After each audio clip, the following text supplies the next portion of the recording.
we've almost been sitting back going, well, what's going to move us forward from here, from this flat spot that we're in? And frankly, what was big over there in terms of mining and resource industry is big still and will be big again and is starting to really fire up going forward. And what I'll point to there to give you a bit of a picture of this is that companies like BHP, FMG, and a company recently, Todd Corporation from New Zealand, if we look at mines, new mines that are going to be created over the next 3 years in Western Australia, the total of mines for BHP, FMG and Todd Corporation is around about $8 billion worth of expenditure. And I think for FMG and BHP, very much those mines need to be activated and created because they're actually replacing current mines that will go out of production.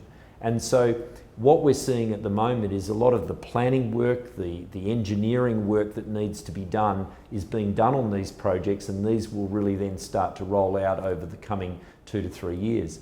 At the same time, a lot of what was constructed in the resource industry over the previous, say, 5 to 10 years has a massive maintenance program ongoing required to maintain it in good working order and most efficient order.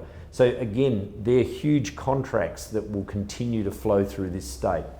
That's before we talk about a pickup in tourism, our primary production, a large wheat crop last year. If it wasn't the largest, it was pretty nearly the largest. So we've got those other industries, health, education, those things occurring as well, you know, overseas students coming to Western Australia. So they'll all play a role, but my big message around the economy is don't write off resources, and we are going to see a lot of activity coming through in the next sort of 0 to 3 years that's going to really put a vibrancy into Western Australia that'll be supported, as I say, by these other industries. And that's a real key. That will bring with it increased migration to Western Australia from both overseas and interstate migration. And we'll also see, you know, we've got a pretty healthy natural population growth rate in Western Australia as well, so that'll complement that. And so, you know, to my mind, I'm very optimistic that what we're seeing at the moment with all of those settings is very much a turning point, and it's really about seizing that moment and seizing that opportunity.